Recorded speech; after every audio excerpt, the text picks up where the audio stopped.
Good morning बच्चों। आज हम लोग अपने टॉपिक को कंटिन्यू करते हैं।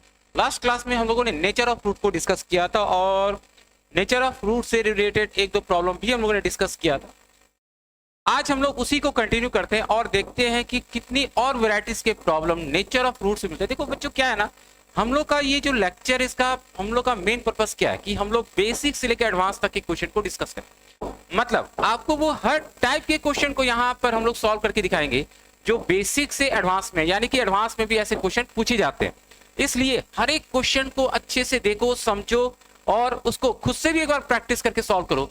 क्योंकि क्या है ना कि अगर आप हर एक क्वेश्चन को एकदम थॉरोली सॉल्व करते हो तो वो आपका कॉन्सेप्ट बिल्डअप करेगा और आगे जाके आपको बहुत ही कॉन्फिडेंस देगा। इसलिए बच्चों हर एक क्वेश्चन को ध्यान से देखो। आज हम लोग जो क्वेश्चन डिस्कस करने वाले हैं उस क्वेश्चन में हम लोग के सामने क्या है कि एक क्वाड्रेटिक दिया हुआ है। ठीक है, एक क्वाड्रेटिक हमारे सामने x minus 19 into x minus 97 equal to p. ठीक है, और दिया गया है कि इसके रूट जो है r1 और r2 है। तो हम लोग को बताना है कि minimum real root of the equation क्या होगा। बच्चों ये जो क्वेश्चन है, हालांकि सबसे पहले अगर आपके माइंड में आएगा कि कैसे सॉल्व करना है तो आपका काम ये हो सकता है कि आप यहां पर r1 और r2 को फाइंड आउट करो बाय यूजिंग क्वाड्रेटिक फॉर्मूला। लेकिन बच्चों एक बात ध्यान रखना, चाहे मेंस की बात करें चाहे एडवांस की बात करें, maximum number of question quadratic में बिना रूट्स को फाइंड आउट किए जो है सॉल्व करते हैं। मतलब रूट्स को निकालने वाला जो काम है ना वो आपको करना ही नहीं, यहां पर सिर्फ कॉन्सेप्ट यूज करना है। किस टाइप का कॉन्सेप्ट यहां पर यूज होगा आपको यहां पर देखना है कि जैसे अगर मैंने कहा कि x माइनस 19, ठीक है, x minus 19 into x minus 97 equal to p है। अगर मैंने कहा कि भाई इसके जो रूट्स हैं वो r1 r2 है, तो याद करो कि हम लोगों ने क्लास 10th में भी इस चीज को पढ़ा होगा कि भाई किसी भी क्वाड्रेटिक के अगर दो रूट्स हैं तो हम उसको फैक्टर फॉर्म में लिख सकते हैं। याद करो, आई थिंक बहुत से बच्चों को ये चीज याद भी होगा। अगर याद नहीं भी है तो मैं लिख देने वाला हूं कि कोई भी क्वाड्रेटिक है अगर उसके रूट्स हमें पता है तो हम उसको फैक्टर फॉर्म में रिप्रेजेंट कर सकते हैं। तो हम क्या करने वाले हैं कि अगर r1 r2 हमें इस क्वाड्रेटिक के रूट्स हैं तो हम इस क्वाड्रेटिक को भी हम कुछ इस तरह से रिप्रेजेंट कर सकते हैं। पहले हम इसको लिखेंगे स्टैंडर्ड फॉर्म में, यानी कि सबसे पहले हम 97 माइनस पी इक्वल टू 0 लिखेंगे और इसके बाद हम इसके लिखेंगे फैक्टर फॉर्म को जिसके रूट है r1 r2। तो इसको क्या लिख सकते हैं, x minus r1 into x minus r2 लिख सकते हैं। ठीक है, अब ध्यान से ऑब्जर्व करना है हम लोग को चीजों को, क्या कि मैंने यहां पर x minus r1 into x minus r2 पूछा। अब आपको क्वेश्चन में क्या है ना, क्वेश्चन में पूछा जा रहा है कि इस क्वाड्रेटिक का मिनिमम रूट निकालो। मतलब जो भी दो रूट्स होंगे उसमें जो सबसे छोटा रूट है उसे फाइंड आउट करना है। तो बस करना क्या है कि सबसे पहले हम लोग के माइंड में क्या होना चाहिए कि ये जो है, ठीक है, ये जो हम लोग का है अगर इसमें हम p को ऐड कर दे किसी भी तरीके से तो हम लोग का ये वाला क्वाड्रेटिक बन जाएगा। तो बस करना क्या, ये जो p है ना आप इसको इधर शिफ्ट कर दो। ठीक है, अब अगर आपने शिफ्ट कर दिया तो ध्यान से देखो क्या बन जाएगा भाई, x minus 19 x minus 97 equal to x minus r1 x minus r2 plus p बन गया। ध्यान से देखो, अब अगर ये ध्यान से ऑब्जर्व करोगे तो ये क्वाड्रेटिक और ये क्वाड्रेटिक बिल्कुल सेम है बच्चों, है कि नहीं। बस माइनस पी है ना, इसको इधर ले आओ तो क्या बन जाता है, प्लस पी। तो यानी कि ये क्वाड्रेटिक हो गया। अब अगर इसके रूट्स पूछे गए तो ध्यान से ऑब्जर्व करो, लेफ्ट साइड मैंने क्या लिखा हुआ है, लेफ्ट साइड मैंने इसी क्वाड्रेटिक का फैक्टर फॉर्म लिखा हुआ है। इसका मतलब ये क्या रिप्रेजेंट कर रहा है, factor form of this quadratic. और अगर ये फैक्टर फॉर्म है ना तो डेफिनेटली 19 और 97 क्या बन जाएंगे, इसके रूट्स बन जाएंगे। यानी कि हम कह सकते हैं बिना किसी कैलकुलेशन की कि भाई ये जो क्वाड्रेटिक है ना इसका जो रूट है वो दो रूट हम लोग को डायरेक्ट मिल रहा है यहाँ पर, कोई बिना सॉल्विंग के। देखो ध्यान से कितनी अच्छी बात है, बिना कैलकुलेशन के 1 मिनट के अंदर प्रॉब्लम सॉल्व हो जाती है चीजों को समझने के अकॉर्डिंग।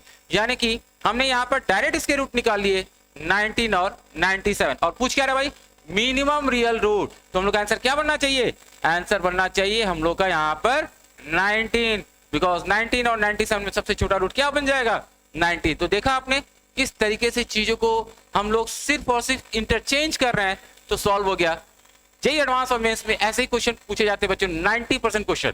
तो आपको बस कॉन्सेप्ट को ध्यान रखना है हमने किस तरह से इस चीज को सॉल्व किया। ठीक है, अब हम लोग आते हैं नेक्स्ट प्रॉब्लम में। कुछ हम लोग का प्रॉब्लम जो भी हम आज डिस्कस करेंगे कुछ इसी टाइप के अच्छे अच्छे क्वेश्चन डिस्कस होंगे, उसको अच्छे से आप लोग को प्रैक्टिस करना है। नेक्स्ट क्वेश्चन है कि हम लोग का x square minus 2a plus b into x plus 2a square plus b square minus b plus half equal to 0। और इसमें बोल रहा है कि अगर इसके 2 रियल रूट्स हैं तो a और b की वैल्यू क्या होगी। सबसे पहली बात क्या होती है ना कि जब भी हमारे माइंड में इक्वेशन आपको दिया जाता है और कभी भी इक्वेशन में अगर a और b इन्वॉल्व होता है बहुत कंफ्यूजन पैदा हो जाती है कि आखिर a और b है तो फिर कैसे रूट्स को डिसाइड करेंगे, या उसका नेचर रियल है या इमेजिनरी ये कैसे डिसाइड करेंगे, ये अक्सर कंफ्यूजन होता है। लेकिन अगर आप स्टार्टिंग करो चीजों को सॉल्व करना तो आपको हो सकता है कि आगे जाके कुछ ऐसे कंडीशंस मिल जाए, कुछ ऐसी चीजें मिल जाए जिसको आप डिसाइड कर पाओ कि हाँ भाई इसके रूट्स रियल ही हो सकते हैं या इमेजिनरी। ठीक है, अब देखने वाली बात है कि इस क्वेश्चन में क्या चीज मिलने वाला है। तो सबसे पहले स्टार्ट करते हैं। कोई भी क्वाड्रेटिक के रूट्स अगर रियल है तो हम लोग को पता है कि हम लोग को एक ही कंडीशन यहां अप्लाई करनी होती है और वो कंडीशन है यहां पर d greater than equal to 0, क्योंकि रूट्स क्या है रियल है, तो डेफिनेटली हम लोग ये कंडीशन अप्लाई करेंगे। नाउ अब अगर हम इस क्वाड्रेटिक के डिस्क्रिमिनेंट फाइंड आउट करते हैं तो ये हम लोग को क्या मिलेगा 2a प्लस बी का whole square minus 4 2a square plus b square minus b plus 1/2 equal to 0। ठीक है, अब आपको बस करना क्या है, चीजों को पहले तो सॉरी यहां पर हम लोगों ने मिस्टेक कर दी, इसको हम लोग ग्रेटर देन इक्वल टू 0 लेंगे।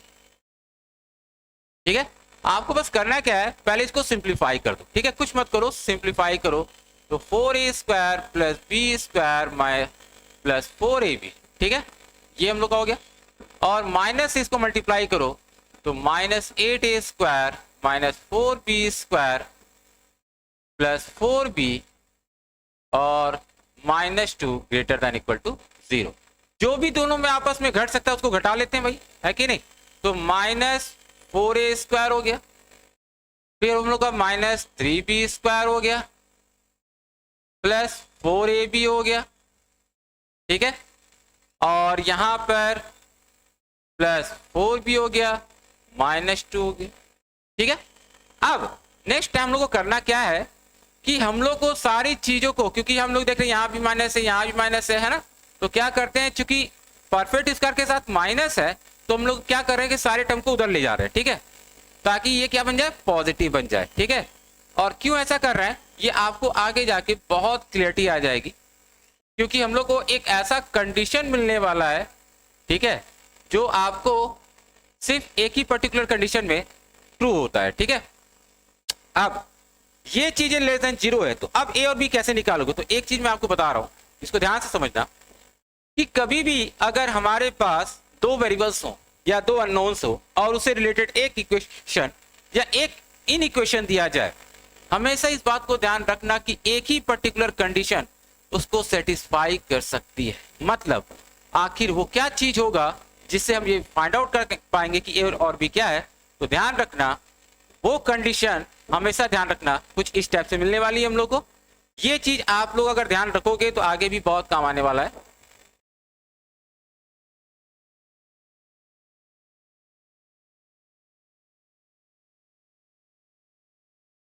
ठीक है, वो है कंडीशन। जैसे अगर मैंने लिख दिया a square plus b square less than equal to 0।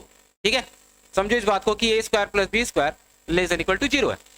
अब अगर मैंने पूछा a और b की वैल्यू बताओ तो आपके माइंड में क्या क्या चीज आएगी। आपके माइंड में आएगी सर यहाँ पर a स्क्वायर पॉजिटिव क्वांटिटी होती है, बिल्कुल सही।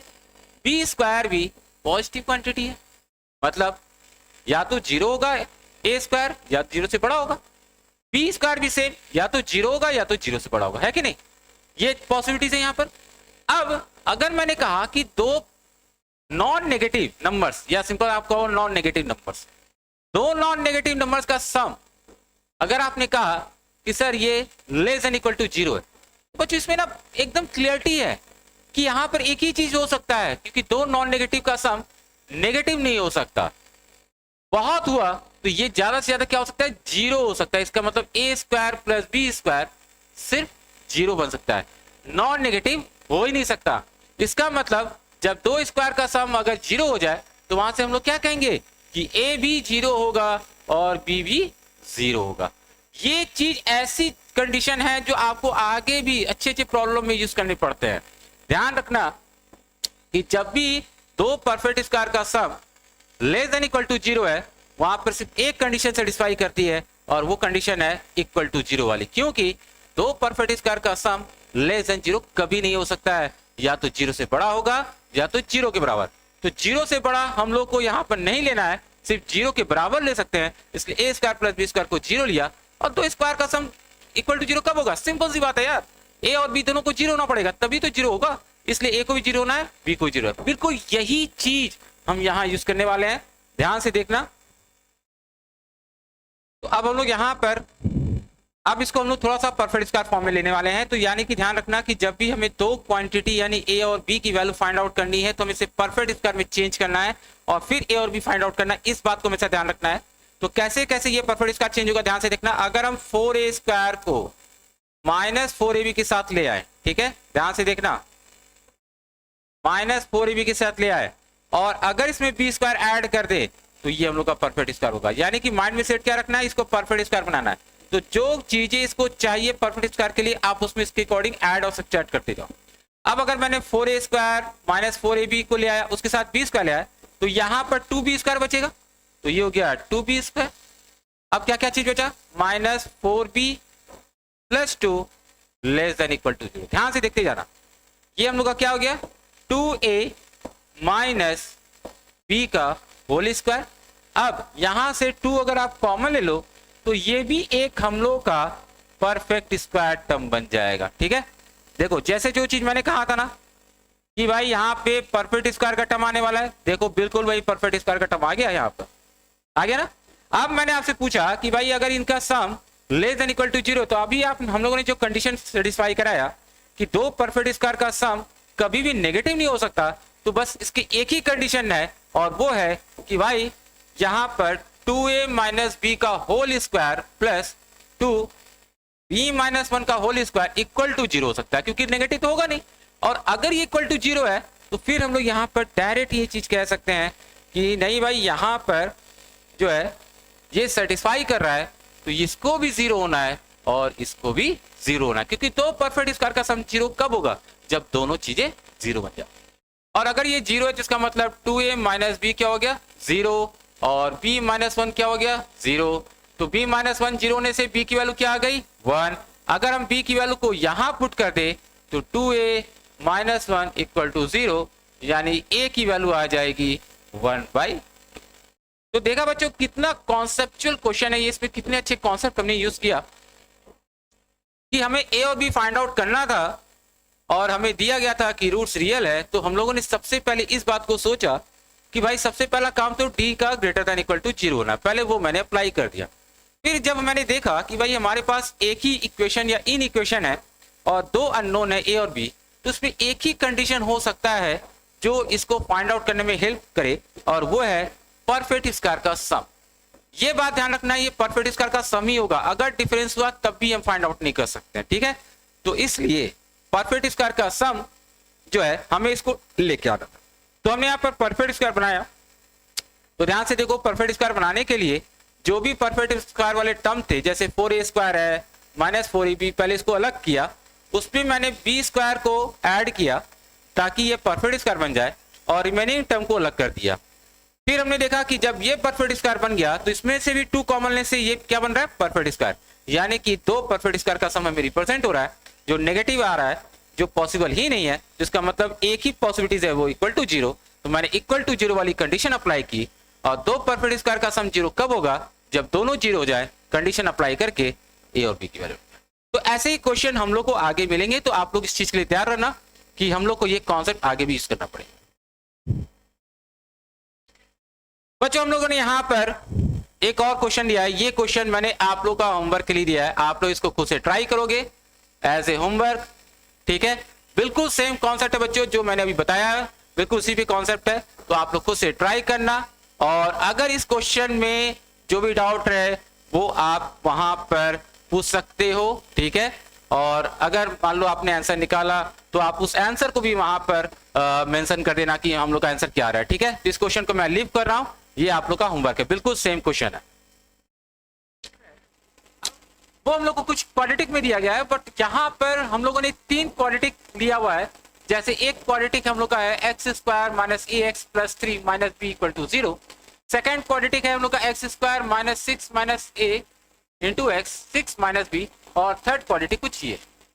और हम लोग को यहाँ पर दिया गया है कि अगर ये तीनों क्वाड्रेटिक के लिए रूट्स का नेचर अगर अलग अलग है, जैसे किसी क्वाड्रेटिक का रूट्स रियल और डिस्टिंक्ट है, किसी का रियल और इक्वल है, किसी के लिए इमेजिनरी है, तो ऐसी सिचुएशन में हम ए और बी के बीच क्या कंडीशन फाइंड आउट करेंगे, यानी कि हम लोग को फाइंड आउट करना है यहाँ पर ए और बी का एक रेंज।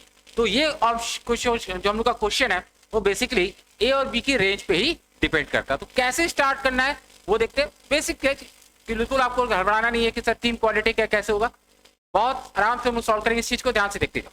सबसे पहला काम कि जो जो क्वाड्रेटिक के बारे में हमें गिवन है, जैसे हमें क्या गिवन है भाई, x square minus a x plus 3 minus b equal to 0, इसके बारे में क्या गिवन है, किसके 2 डिस्टिंक्ट रियल रूट्स है भाई, और 2 डिस्टिंक्ट रियल रूट की क्या कंडीशन होती है, डिस्क्रिमिनेंट का ग्रेटर देन 0 होना, यानी डी ग्रेटर देन 0 हो जाएगा। ठीक है, अब जब यहां पर हम लोग डिस्क्रिमिनेंट को ग्रेटर देन 0 ले रहे हैं तो यहां पर कंडीशन क्या आएगी भाई, तो हम लोग डिस्क्रिमिनेंट ग्रेटर देन 0 के लिए कंडीशन फाइंड आउट करते हैं।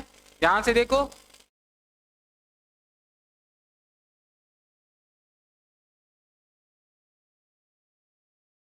यहां पर हम लोग कंडीशन फाइंड आउट करेंगे।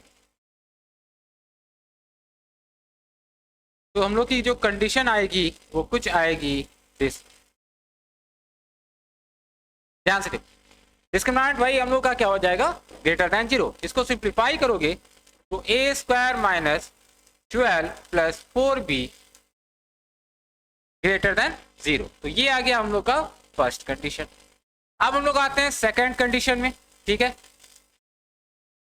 सेकंड कंडीशन हम लोग का क्या कह रहा है भाई, सेकंड कह रहा है कि हम लोग का ये जो क्वाड्रेटिक है ना, इसके जो रूट्स हैं वो रियल और इक्वल है।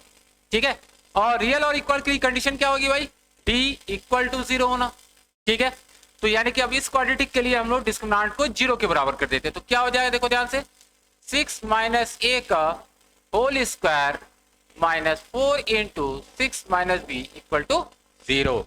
अब इसको हम लोग सिंप्लीफाई करेंगे तो ये हो गया 36 plus a square minus 12a minus 24 plus 4b equal to 0। अगर इसी को थोड़ा हम लोग और सिंप्लीफाई करें तो ए स्क्वायर प्लस 4b, ठीक है, minus 12a plus 12 equal to 0। ये आ गया हम लोग के पास सेकंड कंडीशन।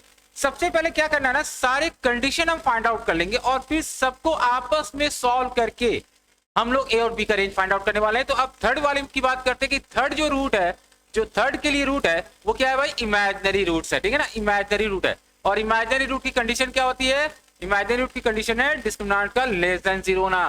तो इस क्वाड्रेटिक के लिए अगर हम लेस देन 0 लिखेंगे तो क्या हो जाएगा, 4 माइनस ए का whole square minus 4 into 5 minus b less than 0। इसको सिंप्लीफाई करते हैं, देखो क्या आएगा यहाँ पर, 16 plus a square minus 8a minus 20 plus 4b less than 0। और ये चीज हम लोग थोड़ा सा सिंपल फॉर्म में लिख लेते हैं। तो ये हम लोग का a square plus 4b minus 8a minus 4 less than 0। ये आ गई हमारे पास थर्ड कंडीशन। अब करना क्या है ना कि हम लोग ये तीनों को आपस में इस तरीके से सॉल्व करेंगे जिससे हमें ए या बी के लिए इन इक्वेशंस मिल जाए। ठीक है, तो सबसे पहले क्या करते हैं कि जो सेकंड इक्वेशन है उससे हमें कुछ चीजें आ रही थी। ध्यान से अगर ऑब्जर्व करोगे तो हम लोग को यहाँ पर दिख रहा है कि भाई यहाँ पर ये जो टर्म दिख रहा है ना, ये वाला टर्म, ये अगर ऑब्जर्व करो तो ए स्क्वायर प्लस 4b यहाँ भी है, ए स्क्वायर प्लस 4b यहाँ भी है, और ए स्क्वायर प्लस 4b यहाँ भी है। तो बस करना क्या है ना, सबसे पहले हम यहाँ से ए स्क्वायर प्लस 4b की वैल्यू निकालेंगे और इसको फर्स्ट में और थर्ड में पुट अप करते। बहुत ही सिंपल सा काम है। यहां से ए स्क्वायर प्लस 4b की वैल्यू निकालेंगे। ए स्क्वायर प्लस 4b की वैल्यू क्या होगी भाई, यहां से देखो, a square plus 4b equal to 12a minus 12, और ये वैल्यू को हम यहां भी पुट करेंगे और यहां भी पुट कर देते हैं। ठीक है, तो ध्यान से देखो क्या आएगा, यहाँ पर ए स्क्वायर प्लस 4b की जगह हमने क्या रख दिया भाई, 12a माइनस 12, 12a माइनस 12 और यहाँ पर माइनस 12 है। इसको जैसे ही सिंप्लीफाई करोगे a क्या आ जाएगा, ग्रेटर देन 2 आ गया। ठीक है, तो ध्यान से देखो किस तरीके से हम लोग को a की वैल्यू आ गई, a ग्रेटर देन 2, लेकिन ये तो a की मिनिमम वैल्यू आई है, अभी हमें मैक्सिमम वैल्यू निकालनी है। तो उसके लिए हम लोग यहाँ पर ये वैल्यू को यहाँ पुट करेंगे। तो यहाँ पर पुट करते हैं 12a minus 12 minus 8a minus 4 less than 0। जैसे इसको हम लोग सिंप्लीफाई करेंगे तो ध्यान से देखो ये कुछ हम लोग का a लेस देन 4 आएगा। तो क्या लगा हम लोग को, यहाँ पर हम लोग को क्या लग रहा है कि हम लोग यहाँ पर सेकंड कंडीशन का यूज अगर करते हैं फर्स्ट में तो a की मिनिमम वैल्यू आई, और इसी को यूज करते हैं थर्ड में तो a की मैक्सिमम वैल्यू। तो यानी कि हम लोग का यहाँ पर a की जो वैल्यू आ रही है फाइनली हम लोग कह सकते हैं कि a जो है 2 से लेकर 4 के बीच में लाइज कर रहा है। तो ये हमने सिर्फ a के लिए निकाला। अब यहां से हमें एक चीज तो क्लियर पता चल जाएगा कि यहाँ पर या तो फर्स्ट ऑप्शन ट्रू हो सकता है या तो थर्ड हो सकता है, लेकिन अभी तक क्लियरिटी नहीं आई कि फर्स्ट होगा या थर्ड होगा। इसके लिए हमें क्या निकालना पड़ेगा, हमें निकालना पड़ेगा b की वैल्यू। तो अब हम लोग करते क्या है कि हम लोग यहाँ पर जो हमारे पास एक रिलेशन है a square plus 4b equal to 12a minus 12, इसका हम लोग सेकंड का फिर से यूज करने वाले हैं। ठीक है, ध्यान से देखना हम लोग यहाँ पर किस तरह से यूज करेंगे इसको। तो हमारे पास है a square plus 4b equal to 12a minus 12। ठीक है, तो हम लोगों ने यहाँ पर b की वैल्यू निकाल लेते हैं। ठीक है, तो b की वैल्यू क्या आएगी, ध्यान से देखिएगा, minus a square plus 12a minus 12। ठीक है, उसके बाद और नीचे डिवाइड हो जाएगा 4 से। अब इसके बाद हम लोग यहाँ पर इसको परफेक्ट स्क्वायर में चेंज करने वाले, ध्यान से देखना। तो हम लोग इस दोनों से माइनस कॉमन ले लेंगे। ठीक है, और फिर हम लोग इसको परफेक्ट स्क्वायर बनाएंगे। तो परफेक्ट स्क्वायर बनाने के लिए इसमें हमें 36 ऐड करना पड़ेगा और 36 सब्सट्रैक्ट भी करना पड़ेगा। ठीक है, यहां तक क्लियर है। ये क्या बन गया, ध्यान से देखो, a माइनस 6 का होल स्क्वायर और ये माइनस अंदर मल्टीप्लाई हो गया तो प्लस 36 माइनस 12 प्लस 24 बाई 4 हो गया। इसी को हम लोग लिखेंगे सिंपल फॉर्म में 6 माइनस a माइनस 6 का होल स्क्वायर बाई 4।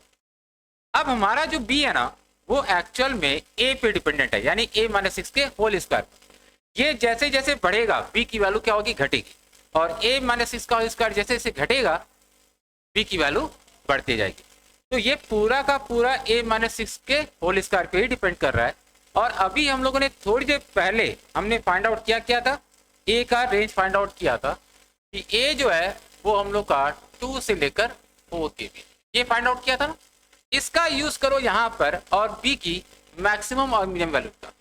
अगर हम a की वैल्यू मिनिमम या 2 रखते हैं, यहाँ पर ध्यान से देखो, a की वैल्यू का 2 रखते हैं, a इक्वल टू 2। ठीक है, तो जो b है उसकी वैल्यू हम लोग को क्या मिलेगी, तो 2 माइनस 6 का होल स्क्वायर, यानी कि ये हो जाएगा 16 बाई 4 यानी कि 4। तो a की b की जो मिनिमम वैल्यू आएगी वो आएगी हम लोग के ग्रेटर देन।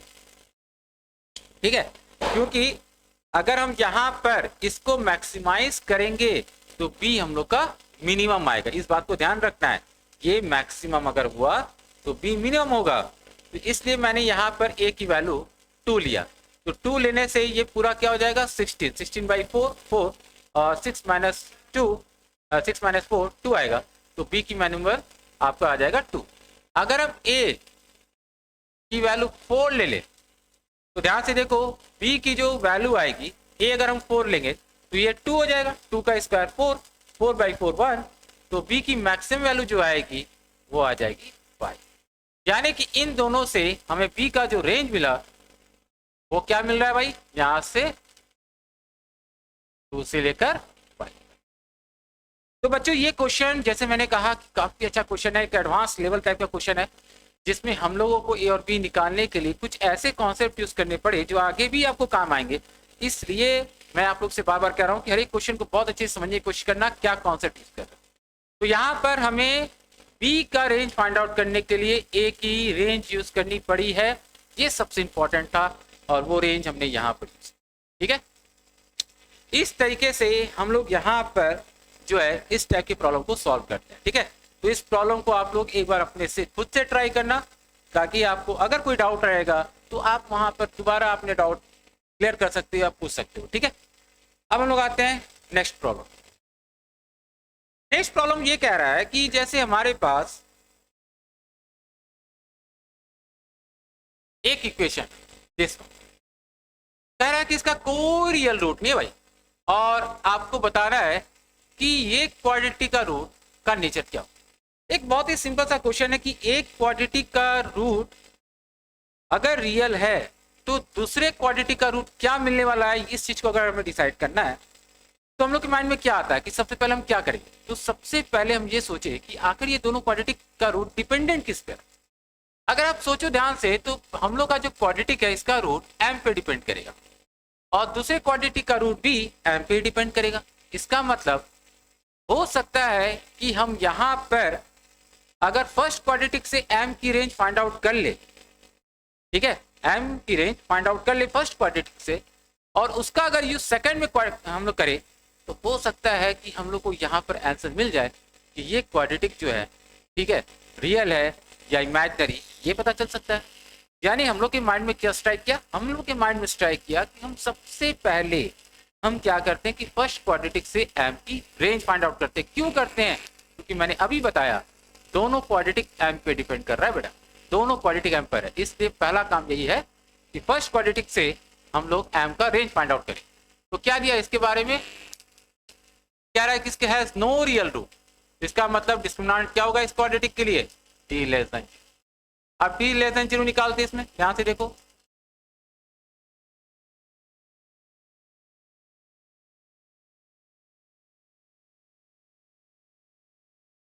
ये हो गया। अब इसको सिंप्लीफाई करते हैं, 4m प्लस 2 का whole square minus 4m square plus 5m, 4 cancel out, इसको सिंप्लीफाई करते हैं, m square plus 4 plus 4m minus m square minus 5m less than 0। ध्यान से देखो ये चीज कैंसिल आउट हुआ, तो m की जो वैल्यू आ रही है यहाँ पर कुछ हम लोग के सामने, वो आ रहा है m ग्रेटर देन, ठीक है। अब ये जो m की रेंज है ना, यही डिसाइड करेगा सेकंड क्वाड्रेटिक के लिए इसका रूट जो है वो रियल होगा, इमेजिनरी होगा या रियल और इक्वल होगा। तो इस बात को ध्यान रखना कि m ये जो है डिसाइड करेगा, ठीक है। अब हम लोग आते हैं सेकंड क्वाड्रेटिक। सेकंड क्वाड्रेटिक का रूट अगर डिसाइड करना है तो डिस्क्रिमिनेंट ही डिसाइड करेगा भाई। तो हमने क्या किया, सबसे पहले इसका डिस्क्रिमिनेंट निकाला,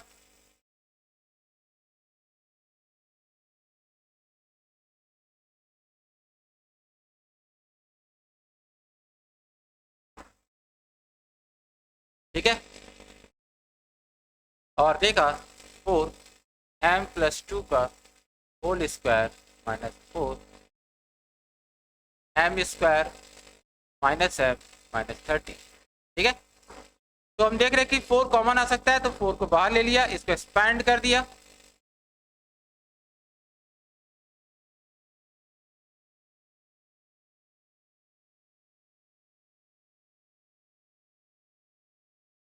तो देखो ये कैंसिल आउट हो जाएगा, 5m प्लस ये आ गया हम लोग का 30, ठीक है, क्लियर। अब ध्यान से देखो हम लोग का जो सेकंड क्वाड्रेटिक का रूट है वो इस पर डिपेंड करेगा, डी पर, ठीक है। अब अगर इस पे डिपेंड करेगा तो हम लोग के पास m की वैल्यू क्या है, ग्रेटर देन 4, यानी कि अगर हम जो भी ले सकते हो m की वैल्यू 4 से बड़ी ले सकते हैं, 5 6 7 8 9 10 कुछ भी। अगर ये वैल्यू यहां पर अगर जाती है तो ये क्या मिलता है, सोचो इस बात को सोचो क्या मिलेगा। तो हम लोग यहां देख सकते हैं कि अगर m ग्रेटर देन 4 है तो क्या हम इसको इस तरह से लिख सकते हैं कि 5m ग्रेटर देन 20 और 5m प्लस 34 ग्रेटर देन 54।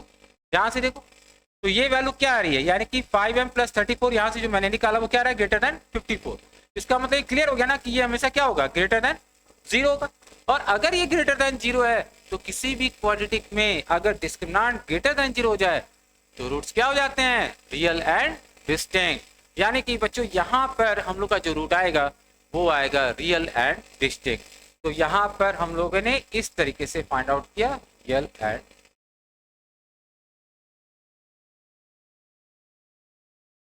तो आपने देखा कि इस क्वाड्रेटी के नेचर से किस तरीके से दूसरे क्वाड्रेटी का नेचर डिसाइड हुआ। एक क्वाड्रेटी का रूट अगर नॉन रियल है तो दूसरा क्वाड्रेटिक जो है वो हम लोग को कैसे उसका रूट डिसाइड हुआ, ये हम लोगों ने इस प्रॉब्लम में देखा। तो हर एक जगह हम लोग एक नए प्रॉब्लम, एक नई चीजों को सीख रहे हैं और इस चीज को आपको कंटिन्यू करना है, क्योंकि जितने भी टाइप की वैरायटी ऑफ प्रॉब्लम है ये हम लोग डिस्कस कर रहे हैं। तो इस तरीके से हम लोग फाइंड आउट करते हैं। नेक्स्ट अब हम एक प्रॉब्लम जो डिस्कस कर रहे हैं, ये बच्चों प्रॉब्लम थोड़ा सा बेसिक लेवल भी कह सकते हो, थोड़ा सा ज्योमेट्री से भी एडिशन कह सकते हो, क्योंकि ऐसा कुछ खास ज्योमेट्री नहीं है, बहुत ही बेसिक चीज है जो इस प्रॉब्लम में यूज करने वाले हम लोग। देखो ध्यान से, कह रहा है कि भाई ABC जो है वो पॉजिटिव नंबर है, ठीक है, और हमारे पास एक क्वाड्रेटिक है। कह रहा है कि भाई इसके रूट क्या है, इक्वल है, और आपको बताना है कि अगर ये तीनों ABC जो है वो 3 सेगमेंट ऑफ ए ट्रायंगल्स है, मतलब ट्रायंगल के 3 साइड को रिप्रेजेंट कर रहे हैं ABC, तो आपको बताना है कि ट्रायंगल का नेचर क्या होगा। बहुत ही सिंपल सा क्वेश्चन है ये। क्वेश्चन मुझे नहीं लग रहा है ऐसा कि आपके लिए बहुत डिफिकल्ट है। तो भाई सबसे पहला अप्रोच क्या करना चाहिए, क्योंकि भाई हमें दिया कि क्वाड्रेटिक का रूट रियल और इक्वल है, तो सबसे पहला काम तो यही करेंगे कि हम लोग यहाँ पर डिस्क्रिमिनेंट को 0 करेंगे क्वाड्रेटिक के लिए, ठीक है। तो डिस्क्रिमिनेंट अगर 0 होगा तो ध्यान से देखो क्या आ जाएगा, 2b का whole square minus 4c plus a into c minus a equal to 0, ठीक है। अब ध्यान से देखो ये हो गया 4b square minus 4c square minus a square equal to 0। चीजें अगर सिंप्लीफाई करेंगे तो b square minus c square plus a square equal to 0 आ रहा है। और अगर इसको हम और थोड़ा सिंप्लीफाई करें तो यहां पर ये आ रहा है। याद करो ये क्या है, मैंने कहा था ज्योमेट्री, क्यों, आखिर ये क्या है, ये बेटा रिप्रेजेंट कर रहा है पाइथागोरस थ्योरम।